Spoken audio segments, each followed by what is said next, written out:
ഈ ആഘോഷ ടെൻഷൻ അടിച്ച മുഴുവൻ ആ മുഖത്തുണ്ട്. നോക്കി ജയിച്ച എംപിമാരോട് ഡൽഹിയിലേക്ക് എത്താൻ ബി.ജെ.പി ആവശ്യപ്പെട്ടിട്ടുണ്ട്. ഡൽഹിയിലേക്ക് വേഗം എനിക്കൊന്ന് വല്ല റിസോർട്ടിൽ കാണാൻ ഇതാക്കട്ടെ.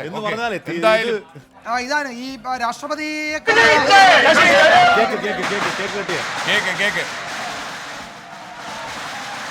ആർക്കെങ്കിലും പുതിയ വിവരം വന്നിട്ടില്ല. നമുക്ക് എന്തെങ്കിലും ലഭ്യമാണോ?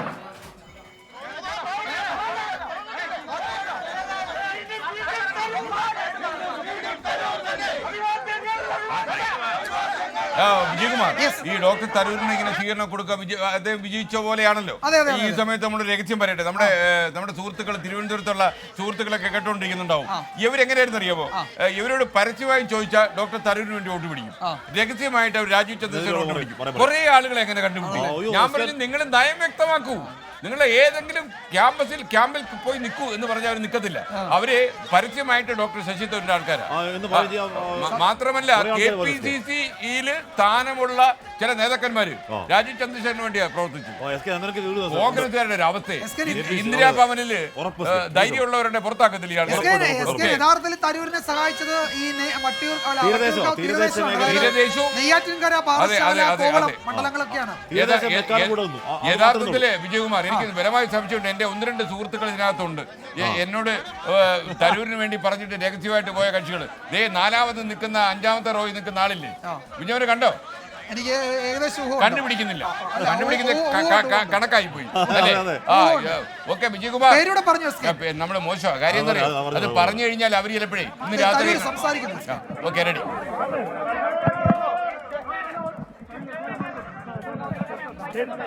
ഒരു മിനിറ്റ്.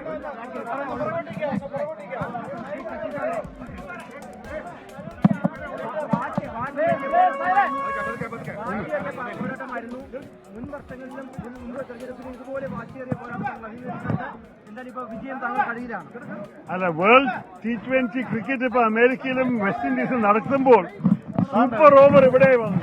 അതാണ് സംഗതി. അപ്പോൾ സൂപ്പർ ഓവറിന്റെ അവസാനത്തിൽ നമുക്ക് ജയിക്കാൻ സാധിച്ചു. മറ്റേ സ്ഥാനാർത്ഥികൾ നല്ലൊരു പോരാട്ടം നടത്തി. ഒരു സംശയവുമില്ല, ഈ തവണ ഞങ്ങൾ പ്രതീക്ഷിക്കാത്ത ഒരു വെല്ലുവിളിയായിരുന്നു. പക്ഷെ അവസാനത്തിൽ ജനങ്ങൾ, അനന്തപുരത്തെ ജനങ്ങൾ എനിക്ക് ഈ 3 തവണ നൽകിയെന്ന് വിശ്വാസം ഒരു 4ാം തവണയും കൂടി നൽകിയിട്ടുണ്ട്. ഞാൻ അവർക്ക് വേണ്ടി ആത്മാർത്ഥതയോട് പ്രവർത്തിക്കും. പക്ഷേ ഈ തെരഞ്ഞെടുപ്പിൽ കേരളക്കാർക്ക് എല്ലാം ചിന്തിക്കാൻ ചില വിഷയങ്ങളുണ്ട്. BJP ഒരു 3-4 മണ്ഡലത്തിലാണ് അവരുടെ ശ്രദ്ധ കൂടുതൽ വെച്ചിട്ടുണ്ടായിരുന്നത്. അതിൽ പ്രത്യേകിച്ച് 2 തൃശ്ശൂരും തിരുവനന്തപുരം തന്നെയായിരുന്നു. തൃശ്ശൂരിൽ അവരുടെ വിജയത്തിന്റെ മാർജിൻ കണ്ടിട്ടാണ് ശരിക്കും നമ്മളുടെ തിരുവനന്തപുരത്തിന്റെ വിജയത്തിനെ അളക്കേണ്ടത്. കാരണം ഈ 2 സ്ഥലത്തിലാണ് അവരുടെ എല്ലാ ശ്രമവും, എല്ലാ ചെലവും, എല്ലാ വിധത്തിന്റെ ഒരു വിജയത്തിന് വേണ്ടി ഇറങ്ങിയത്. ഒരു സ്ഥലത്ത് അവർക്കത് ചെയ്യാൻ സാധിച്ചു. മറ്റെവിടെ നമ്മൾക്ക് അവരെ തടുക്കാൻ സാധിച്ചത് അത് തിരുവനന്തപുരത്തിന്റെ ജനങ്ങളും അവരുടെ വലിയ മനസ്സും ഹൃദയവും മൂല്യങ്ങളും വിശ്വാസങ്ങളുടെ കാരണമാണ്. അഭിവാദ്യങ്ങൾ അനന്തപുരിയിലെ വോട്ടർമാർക്ക് 1000 അഭിവാദ്യങ്ങൾ. ആദ്യഘട്ടത്തിലൊന്നും താങ്കൾക്ക് ലീഡ് ലഭിച്ചില്ല. അപ്പോഴൊക്കെ മണ്ഡലം കൈവിട്ടുവെന്ന് തോന്നിയായിരുന്നു? അല്ല, ഞങ്ങൾക്ക് എപ്പോഴും അറിഞ്ഞു. കാരണം ഞങ്ങളുടെ ഇൻഫർമേഷൻ ഉണ്ടായിരുന്നു ഏത് റൗണ്ടില് ഏത് സ്ഥലങ്ങളൊക്കെയാണ് എണ്ണണം. അപ്പൊ ഞങ്ങൾക്ക് അറിഞ്ഞു ഈ അവസാനത്തെ റൗണ്ടുകളിലാണ് തീരദേശവും ഗ്രാമദേശത്തെ ഭാഗങ്ങൾ ഞങ്ങൾക്ക് സാധാരണ അനുകൂലമായി നിൽക്കുന്നവരുടെ വോട്ട് എണ്ണാൻ പോകുന്നതാണ്. അപ്പോ അവരൊരു 10, 20, 22, 23,000 വരെയുള്ള ലീഡ് അവർ കിട്ടിയപ്പോൾ ഞങ്ങൾ അതുവരെ ഒരു ഭയം തോന്നിയില്ല. ഒരു 30 ക്രോസ് ചെയ്ത് കഴിഞ്ഞിട്ടുണ്ടെങ്കിൽ ഞങ്ങൾക്ക് ശരിക്കും ഒരു ടെൻഷൻ വരാൻ ആവശ്യമുണ്ടായിട്ടുണ്ടാവും. പക്ഷേ ഒരു 25 വരെ ഞങ്ങൾക്ക് ഭയമില്ല എന്ന് മനസ്സിലാക്കിയിട്ട് ഞങ്ങൾ ക്ഷമയോട് കാത്തിരുന്നു. ഒന്നും പറഞ്ഞില്ല ആരോടും. പക്ഷേ അത് കഴിഞ്ഞിട്ട് വീണ്ടും താഴാൻ തുടങ്ങിയപ്പോൾ ഞങ്ങൾക്ക് അറിഞ്ഞു ഞങ്ങൾ പ്രതീക്ഷിച്ച പോലെ തന്നെയാണ് ട്രെൻഡാണ്. അവിടെ ഈ വോട്ടിംഗ് പാറ്റേൺ നോക്കുമ്പോൾ നഗരപ്രദേശം തരൂരിനെ കൈവിട്ടു എന്നാണ്. നോക്കൂ, നഗരപ്രദേശത്ത് ഡോക്ടർ ശശി തരൂർ മനസ്സ് തുറക്കിയായിരുന്നു. അതിനിടയ്ക്ക് റസിയ ഒരു യൂട്യൂബ് സന്ദേശം പറഞ്ഞിരിക്കുന്നു, ഡോക്ടർ തരൂർ തോറ്റു ജയിച്ചെന്ന്. ഇതായിരുന്നു വിജയം അല്ലേ? ഓരോ ലെവലും കടന്ന് അവസാനം പാറശാല എത്തി ജയിച്ചു ജയിക്കെ. അല്ലേ? അതെ, അതെ. പാറശാല നിയോജകരുടെ ഭാഗത്ത് നിന്നപ്പോൾ ജയിച്ചു. ഒരു 2 മണിക്കൂർ രാജീവ് ചന്ദ്രശേഖർ തന്നെ നിൽക്കായിരുന്നു എന്നാൽ അദ്ദേഹം 25,000 വരെ ഭൂരിപക്ഷം ഉയർത്തി. അവിടെ നിന്നാണ് പിന്നെ തീരദേശ വേണ്ടി തുടങ്ങുമ്പോഴേക്കും 25,000 എന്ന ഭൂരിപക്ഷത്തിന്റെ മഹാമരയിൽ നിന്ന് പിന്നെ താഴേക്ക് നിബന്ധിക്കുകയായിരുന്നു ഈ രാജീവ് ചന്ദ്രശേഖർ. പിന്നീടാണ് കയറി വന്നത്. 2014 ഇതിന് സമാനമായിരുന്നു. അന്ന് ഒ രാജഗോപാൽ ഇതിൽ കൂടുതൽ വോട്ടിന് ലീഡ് കേറിട്ട് പിന്നെ ഇറങ്ങി താഴേക്ക് വരാം. വന്നു. എന്ന് അപ്പോൾ പറഞ്ഞാൽ വിജയൻ ആദ്യം അറിയണ്ടേ? അവിടെ 1332 വോട്ടിന് LDF സ്ഥാനാർത്ഥി വി ജോയി ഇപ്പൊ മുന്നിലാണ്. ഇപ്പൊ മുന്നിലാണ്. എസ് കെ, നമുക്കതേ പറയാൻ അവിടെ പറ്റൂ അല്ലേ? ഈ കാട്ടാക്കട അതുപോലെ തന്നെ ആറ്റിങ്ങൽ, കാട്ടാക്കട തുടങ്ങിയ മണ്ഡലങ്ങളിൽ BJP സ്ഥാനാർത്ഥിയാണ് ലീഡ് ചെയ്തത് എന്ന് വെച്ചാൽ നിയമസഭാ സെഗ്മെന്റിൽ വി മുരളീധരനാണ് ലീഡ് ചെയ്തതെന്നൊരു വിവരം കൂടി വരുന്നുണ്ട്. നമുക്കത് ക്രോസ് ചെക്ക് ചെയ്യേണ്ടതുണ്ട്. എന്തായാലും ഏതാണ്ട് ഒപ്പത്തിനൊപ്പമുള്ള പ്രകടനമാണ് ഇതുവരെ നടന്നത്. വലിയ വ്യത്യാസം ഉണ്ടായിരുന്നില്ല.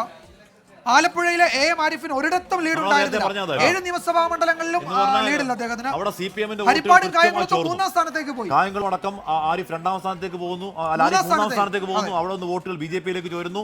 എന്ന് പറഞ്ഞാൽ ആലപ്പുഴയിൽ CPM വോട്ടുകൾ ആരിഫിന് കിട്ടിയിട്ടുണ്ടോ, അവിടുത്തെ കേഡർ വോട്ടുകൾ ആരിഫിന് കിട്ടിയിട്ടുണ്ടോ തുടങ്ങിയ ചോദ്യങ്ങളൊക്കെ ഇനി വരും ദിവസങ്ങൾ മറുപടിയിലേക്ക് വരും. ഉറപ്പായും ആലപ്പുഴയിലടക്കം വലിയ മാത്രമല്ല ആരിഫിന് വേണ്ടി പാർട്ടി സംവിധാനം വേണ്ട തോതിൽ ആലപ്പുഴയിൽ ഇറങ്ങി വർക്ക് ചെയ്തോ എന്ന സംശയം പോലും ആ സമയത്ത് അവിടെ നമ്മൾ പോകുമ്പോൾ ചിലർ ഉന്നയിക്കുന്നുണ്ടായിരുന്നു. അപ്പോൾ ഉറപ്പായും CPM ആരിഫിന്റെ പരാജയം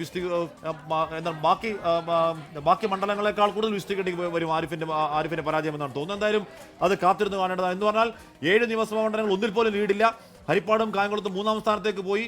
അത് ആരിഫിന്റെ മാത്രം പ്രശ്നമല്ല, അത് പാർട്ടിയുടെ പ്രശ്നം. ഷാഫി പറമ്പലിന്റെ ലീഡ് 1,11,083. അതായത് വലിയ ഭൂരിപക്ഷമാണ് അവിടെ. വടകരയിൽ ഇത്രയും വലിയ പോരാട്ടം നടന്നിട്ടും 1,00,000-ലധികം വോട്ടിന്റെ ഭൂരിപക്ഷത്തിന് അവിടെ ജയിക്കുക എന്നത് ചെറിയ കാര്യമല്ല. എന്ന് പറഞ്ഞാൽ ഷാഫി പറയുകയാണ്, നിങ്ങൾ വർഗീയത പറഞ്ഞ് വോട്ട് പിടിച്ചെന്ന് പറഞ്ഞു കഴിഞ്ഞാൽ 50% വോട്ട് പിടിച്ചു. അപ്പോൾ ഈ ആരോപണങ്ങളെ കൊണ്ട് അവിടുത്തെ ജനം കടലിൽ തള്ളി എന്ന് പറയുകയാണ്.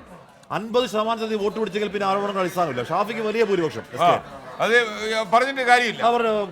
ഷാഫിക്കായിരുന്നു അവിടുത്തെ മാൻഡേറ്റ് ഷാഫിക്കായിരുന്നു. ലോകത്തെവിടെയായാലും ഏത് സമയത്തും 24 വാർത്തകളും ഓഗ്മെന്റഡ് റിയാലിറ്റി പാക്കേജുകളും എക്സ്പ്ലെയിനറുകളും വിശദമായി കാണാൻ ഞങ്ങളുടെ YouTube ചാനൽ നിങ്ങൾക്ക് സബ്സ്ക്രൈബ് ചെയ്യാം.